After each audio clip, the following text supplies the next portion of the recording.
Hi hello అందరికీ welcome to రేణుకాశ్రీ kitchen. ఈ రోజు నేను చేయబోయే స్వీట్ అండి. ఫంక్షన్లకి పెళ్ళిళ్ళకి ఎక్కువ ఇష్టంగా తినే స్వీట్ ఏమైనా ఉందంటే గులాబ్ జామున్ చేసుకుంటారు కదండి. అదే గులాబ్ జామ్ ఈజీ ప్రాసెస్లో నేను చేసి చూపిస్తాను. చాలా టేస్ట్గా ఉండిద్ది. దానికి కావాల్సిన పదార్థాలు ఎలా తయారు చేసుకోవాలో చూద్దాం రండి.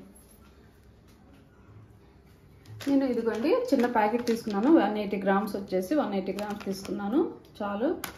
దానికి సరిపడా చక్కెర అండి. నేనైతే 2 కప్పులు తీసుకున్నా. 1 కప్పు దానిలో వేసాను, ఇంకొక కప్పు బౌల్లో పెట్టున్నాను. చాలు. పాకం ఎక్కువ ఉండాలి కాబట్టి 2 కప్పులు తీసుకున్నాను. ఇలాచి మనం గులాబ్ జామున్ ఫ్రై చేసుకునే దానికి సరిపోయినంత ఆయిల్ అండి. ఎలా కలుపుకోవాలో చూపిస్తాను. పిండి వచ్చేసి ఇదండి ప్యాకెట్ మనం కట్ చేసుకొని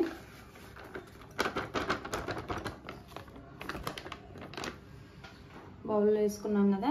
ఈ పిండి వచ్చేసి మనం గోధుమ పిండి కలుపుతాం కదండి, అట్లా గట్టిగా పెట్టి కలపకూడదు. మనం వాటర్ కూడా చూసుకుంటా పోసుకొని కలుపుకోవాలి. స్మూత్గా కలుపుకోవాలి. గట్టిగా అంచిపెట్టినట్టు రుద్దొద్దు. అసలు చాలా టేస్ట్ ఉంటాయండి.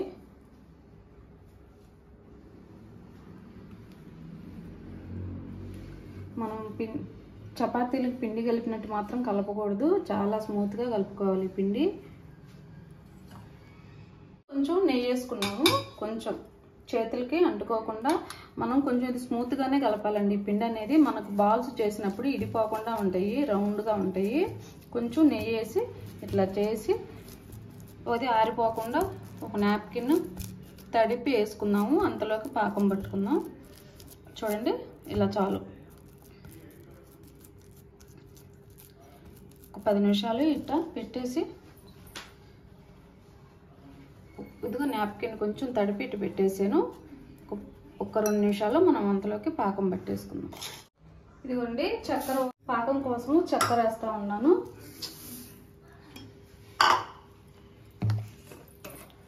వచ్చేసి ఈ కప్పుతో 4 కప్పులు వాటర్ పోసుకుందాం.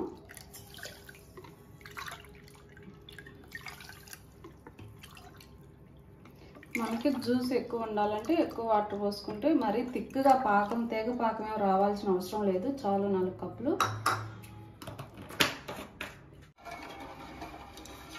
ఒకసారి ఇదిగో చూడండి, నేను పాకానికి పెట్టున్నా కదా. మనం పాకం చేసుకొని ఇది ఆఫ్ చేసుకొని తర్వాత గోరువెచ్చకున్నప్పుడైనా మనం గులాబ్ జామున్ చేసుకొని వేసుకోవచ్చు. అందుకని చెప్పి ముందే నేను పాకం ప్రిపేర్ చేస్తున్నాను. పిండి కలిపి పెట్టేసి ఇది వచ్చేసి చక్కెర మొత్తం కరిగిన తర్వాత ఒకసారి వడకట్టుకున్నామండి. వడకట్టుకుంటే ఏమన్నా ఉంటే పోయిద్ది లాస్ట్లో. తర్వాత మనం పెట్టుకున్నాం. మళ్ళీ చక్కెర కరిగిన తర్వాత వడకట్టాలి. చక్కెర కరిగిన తర్వాత మనం ఒకసారి ఇట్లా వడగడదామండి.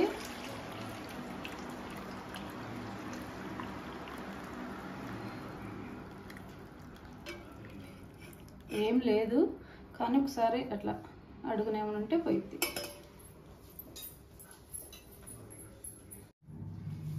ఇదిగోండి గిన్నె మళ్ళీ నేను క్లీన్ చేసుకొని మళ్ళీ ఈ వాటర్ వడకట్టిన వాటర్ పోస్తా ఉన్నాను, చక్కెర వాటర్.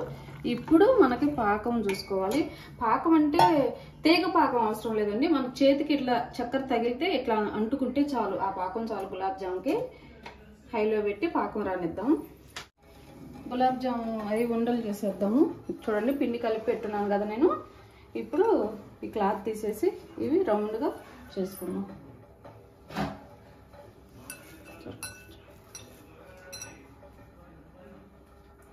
చాలు. చూడండి క్రాకులు లేకుండా మనకు ఆయిల్లో వేసినా కానీ రాకుండా గట్టిగా వత్తకుండా ఇదిగో ఇట్లా రౌండ్గా చేసుకుంటే రౌండ్గా వచ్చేస్తాయండి. చూడండి ఎటు లేవు. చాలు ఈ సైజులో. మనం ఏ సైజులో కావాలంటే ఆ సైజులో చేసుకోవచ్చండి.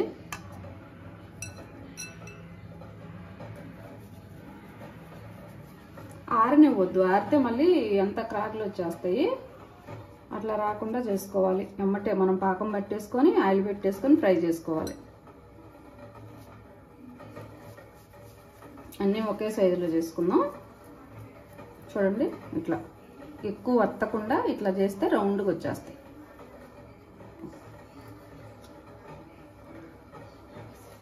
చూడండి పాకం వస్తూ ఉంది. అంటే పాకం కాదు, కొంచెం పాకం దగ్గరకు వస్తూ ఉంది. అది వచ్చేసరికి మనం ఈ కడాయి పెట్టి స్టవ్ ఆన్ చేసి ఫ్రై చేసుకుందాము.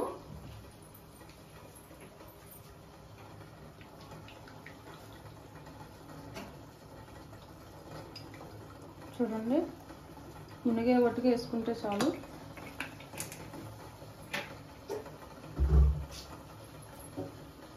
ఇదిగో క్లాత్ వేసి నేను చేసుకొని రౌండ్గా చేసి నేను ఒక బౌల్లో పెట్టి అవి కొంచెం ఇడిపోకుండా గాలి తగిలి ఆరిపోయినాయి అంటే కొంచెం ఇట్లా ఇడిపోతాయండి. అట్లా లేకుండా మనం క్లాత్ వేసి పెట్టుకున్నామంటే మనం పాకం బట్టి ఆయిల్ తాగేసరికి అవి బాగుంటాయి మనం చేసినట్టే. హీట్ అయిందండి. ఇది వచ్చేసి హైలో పెట్టి మాత్రం ఫ్రై చేయొద్దు, ఎందుకంటే ఇవి పైన కలర్ వస్తాయి కానీ లోపల మళ్ళీ కుక్ కావు. అందువల్ల మనం ఏం చేయాలంటే మీడియం ఫ్లేమ్లో పెట్టుకొని మనం ఫ్రై చేసుకోవాలి.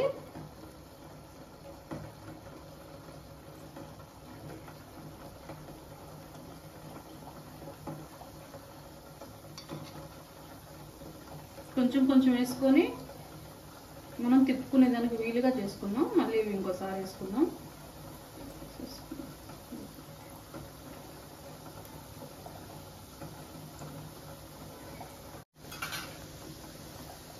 ఇలా ఫ్రై చేసుకోవాలండి. రౌండ్గా మొత్తం ఇట్లా అంటే మొత్తం రౌండ్గా రెండు పక్కల ఫ్రై అయిపోతాయి. ముందు మంచి మంచి వీడియోస్ వస్తాయండి, మంచి వంటలు చేసి పెడతాను. ఖచ్చితంగా సబ్స్క్రైబ్ చేయడం మాత్రం మర్చిపోవద్దండి. చూడండి, ఇది వచ్చేసి ఇట్లా అంటే చాలు, మనకి ఇట్లా జిగటగా తగిలితే చాలు, పాకం అవసరం లేదు. ఆపేసుకుందాం.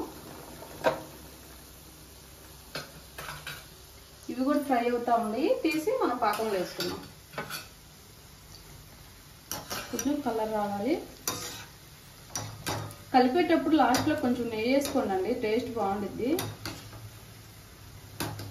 ఇడిపోకుండా వస్తే చూడండి ఎంత రౌండ్గా వచ్చినాయో. చూడండి, కొంచెం కలర్ వస్తే సరిపోతాయి. అప్పుడు తీసి మనం పాకంలో వేసుకున్నాము.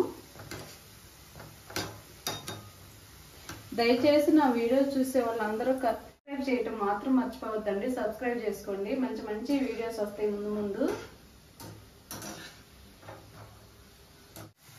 ఆ లోపల కూడా కుక్ అయిపోయి ఉండాలండి, మనకు పచ్చిగా పిండిలాగా ఉండకూడదు. అందువల్ల మనం కొంచెం కలర్గా ఫ్రై చేసుకుంటే తినేదానికి కానీ టేస్ట్ బాగుంటుంది.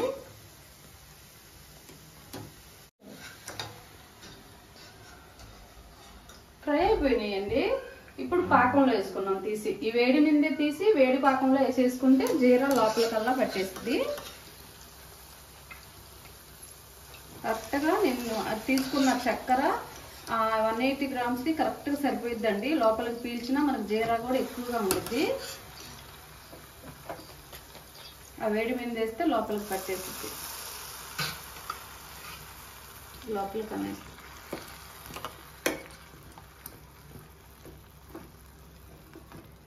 ఇదండి జీరాలో కొంచెం ఇలాచి అంతే, ఫ్లేవర్ కోసం వేసి మనం ఎట్లా అంటే లోపలికి ఎగిరి మొత్తం పాకం అంతా లోపలికి పీల్చేస్తాయి గులాబ్ జాములు.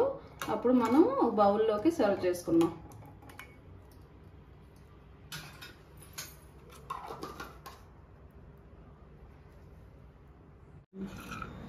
అయిపోయిందండి గులాబ్ జాము మొత్తం. చూడండి ఎంత బాగా వచ్చినాయో. నేను చేసిన కొంచెం ఉండాలి కదా, ఎంత బాగా వచ్చేసినాయి చూడండి. దానిపైన కొంచెం బాదం పప్పు కట్ చేసేసాను, చాలు.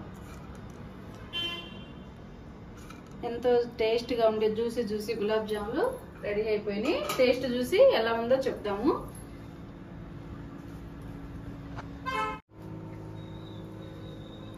ఎంతో టేస్టీగా ఉండే గులాబ్ జాములు రెడీ అయిపోయినాయండి. చాలా టేస్ట్ ఉంటాయి. ఖచ్చితంగా మీరు ట్రై చేయండి. నచ్చితే మాత్రం కామెంట్ చేయండి. చూడండి ఎంత కలర్ఫుల్గా వచ్చేసినాయో. చాలా జ్యూసీగా చాలా ఎమ్మీగా ఉంది. చూడండి, టేస్ట్ చూసి ఎలా ఉందో చెప్తాం.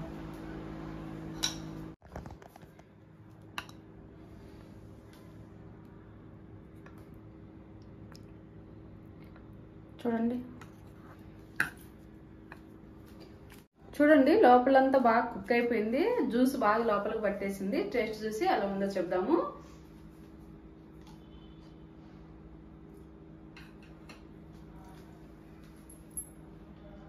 చాలా టేస్ట్ ఉంది, చాలా స్వీట్ కరెక్ట్గా సరిపోయిందండి. మీరు ఖచ్చితంగా ట్రై చేయండి. నచ్చితే కామెంట్ చేసి సబ్స్క్రైబ్ చేయటం మాత్రం మర్చిపోవద్దండి. చాలా రిక్వెస్ట్గా అడుగుతా ఉన్నాను, సబ్స్క్రైబ్ మాత్రం మర్చిపోవద్దు. బాయ్.